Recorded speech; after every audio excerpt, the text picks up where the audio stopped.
Alright guys, welcome back to another one. So we've got some news surrounding Final Fantasy VII. Both Kitase and Hamaguchi recently sat down with 4Gamer and Famitsu to talk about the upcoming release of Rebirth on PC. While they discussed all of the to-be-expected things like the upgrade seen on the PC version, there was also some new information provided here. Most excitingly, an update on Part 3. So let's begin with that. As we know, even before the release of Rebirth at the beginning of last year, there was an update provided on the development of Part 3, which is a pretty insane thing to think about considering that the game that comes before that hadn't even released at that point. Kitase had mentioned that the basic outline of the script for Part 3 had almost been finished, though there was still some work that needed to be done on this. Talking with Famitsu, Kitase mentioned that since the third installment is the conclusion of the project, they want to respect the original but also create a satisfying experience that goes beyond what fans experienced with that original version. I know that a lot of people had a lot of things to say about how Rebirth concluded, staying still very close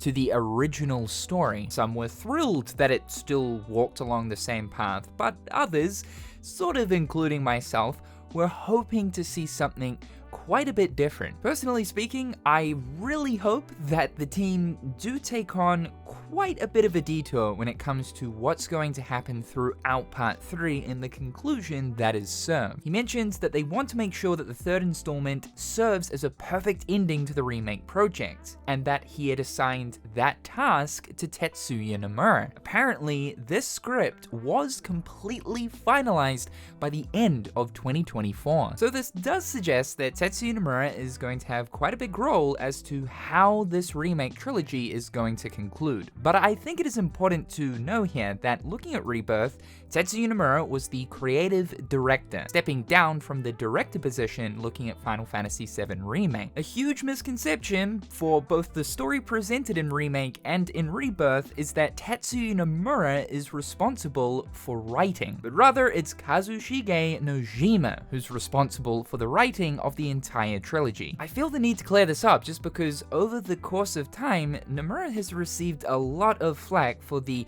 interesting new differences within the story presented between both Remake and Rebirth, especially if we're looking at all of the wackiness that goes on with the Whispers. I'm sure for Part 3, Tetsuya Nomura will continue to play the same role in development, being the game's creative director, but at least looking at how the ending is going to conclude, it seems like Nomura has quite a bit of input. As much as I do love the Final Fantasy Remake trilogy and everything going on there, I believe that Rebirth is one of the best video games that Square Enix have pumped out. This is kind of good news to me because it at least tells me personally that one of Nomura's key tasks within the development of Part 3 has been completed, meaning that he can sort of shift his focus back onto Kingdom Hearts 4. Keep in mind though, development on Kingdom Hearts 4, as far as we know, is always progressing, even if Nomura is currently working on another project, but it's just good to know that he can kind of shift gears a little bit back to KH4 before returning back to whatever else he needs to do on Part 3. This likely took up a lot of his time throughout 2024. Hamaguchi provided even more information on Part 3 with 4Gamer, mentioning that the team has been working on the project since March to April last year, and that in total, it's been worked on for about 9 months now. 2024 was all about solidifying the kind of gaming experience that they want to deliver within Part 3. So pretty much finalizing the core format of how Part 3 will flow as a video game. I would say it will likely lean more in Rebirth's direction, acting as an open world experience, as there's still a lot of Gaia we're yet to explore and even places we're yet to return to. 2025's focus is going to be about full-scale development on the concepts and ideas they have in place for the game. Development is progressing well and apparently they're on schedule. Additionally, 4Gamer also brought up the concern that some players have in regards to Part 3 being only for next-gen consoles. Kitase mentioned, "No, don't worry, you're safe," and Hamaguchi said, "Our future titles will be released on a broad range of platforms so more players can enjoy them. While I can't make any promises yet, we're working hard to ensure as many people as possible get to play the game. If all goes well, which seemingly it is, Part 3 should be released in 2027. This is also the scheduled year for the generational switch for PlayStation 6 and whatever the next Xbox might be. So hence why the concern is there, but I do think with Square Enix's current focus on trying to get their games into as many players' hands as possible by spreading their titles across various different platforms. Multi-platform is a big new focus for the company. I'd say that Square Enix will make it a priority that Part 3 is a multi-gen game. It's kind of a thing where the previous generation is getting supported for longer now, as advancements being made aren't as drastic as they once used to be, looking at PlayStation 2 to PlayStation 3. And this is why we're still seeing consoles like the PlayStation 4 supported 12 years after its original release. That's all of the news on Part 3 that was shared between both interviews. I have to say though, I really appreciate just how transparent these guys have been with the development of Part 3 even before Rebirth release. These guys have shared several development updates throughout 2024, and here's the first one for 2025. It's kind of crazy that there's more development information currently on 7 Part 3 than there is Kingdom Hearts 4, a game revealed back in 2022. KH is obviously a different situation, as you've got two major companies involved in the development process, and as far as PR goes for that game, you know, both companies kind of need to be in the loop. I totally get that, but it's like, yeah, wow, there is a clear difference when it comes to transparency of development and information given between both Kingdom Hearts 4 and the Final Fantasy VII Remake project. So shout out to these guys for just being so transparent with the fans. It definitely makes remaining patient and the wait a lot easier. There was talk about Square Enix's PC ports, and this is really good news, not just for Final Fantasy VII going forward, but also just Square Enix's IPs collectively together for the future. They were discussing how Rebirth's PC port was an insanely fast follow-up. Hamaguchi mentioned that Rebirth's development centered around SSDs. Basically, the game absolutely requires an SSD. Part 3 is going to be following in the same footsteps. It's going to once again require an SSD, and like most games going forward, in order to work correctly. Because of the new SSD technology though, this means that apparently the time gap between the release of the console version and the PC version for Part 3 should be much shorter. He actually provided more information on this exact topic with 4Gamer, and this is where the good news comes in for not just Final Fantasy, but Square Enix games as a whole, mentioning that, yeah, Square Enix do have a pretty good relationship with Sony in regards to the timed exclusivity that they have for some of their Final Fantasy games, and they do want to continue that relationship going forward. But it is a thing now where it is a lot more beneficial to release your games day one on as many platforms as possible. And he reiterates that this was something that the company at the beginning of 2024 announced. Square Enix is now going to have a multi-platform approach. He mentions this means that for future new IPs we will likely pursue a similar direction, which leads me to believe that releasing both the console and PC versions simultaneously or very close to each other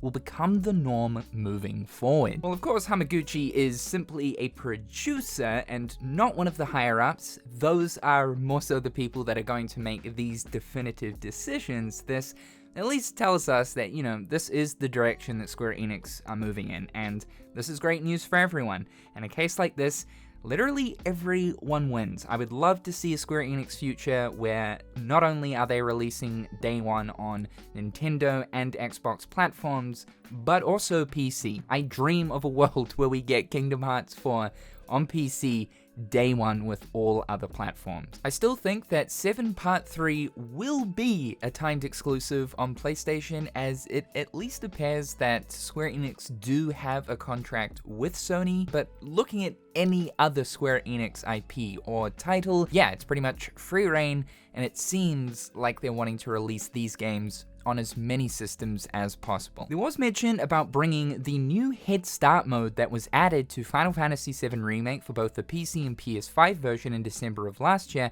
to Rebirth. Here in the interview, the interviewer actually calls it New Game Plus, but they are referring to Head Start mode. Head Start mode allows you to start the game off at level 45 with fully leveled up materia, some gear, all the party members, some gil. Hamaguchi mentioned that while they did add in the fast forward option for cutscenes in both Remake and Rebirth recently, Head Start mode might be something that comes to Rebirth much later on, looking at around the time of Part 3 releasing. Hamaguchi was asked if the team plan on implementing some of the PC enhancements into the PlayStation 5 version. I know a lot of people want the new and improved lighting for PlayStation 5, which, yeah, I mean, absolutely. It could handle it. There might be some slight performance downgrades. Looking at the PS5 Pro, though, I don't think there should be any issues there. Apparently, this is something that Square Enix are considering applying via an update for PS5. And to end off on a pretty good note, it would seem that Hamaguchi actually endorses mods for Final Fantasy VII.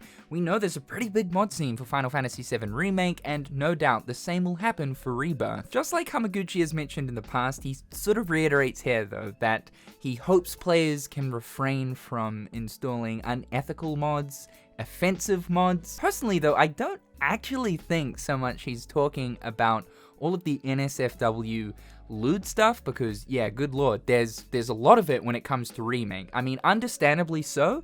These guys are crafting some crazy character models, to be sure. I think what he really truly means, though, is more of the raw, offensive things that come through sometimes within mod communities. There's absolutely no way that Square Enix would ever try to combat the NSFW side of Final Fantasy, especially looking at 7. This is something they likely gave up on years upon years ago. So that's kind of cool to know that he's pretty all good about mods. He does say that as a PC gamer himself, he's got a lot of respect for the modding community. And also, from my experience of being within the Square Enix community for like a really long time at this point, Square Enix have always been really great with community-created content surrounding their games. I've only ever come across a couple of situations where Square Enix have taken down certain things, and this is going beyond mods. This is sort of creeping into the fan project side of things, which, you know, fair enough, fair play. There's a lot of cases out there where developers don't like custom community-created content, and they go to the absolute extreme of doing their best to remove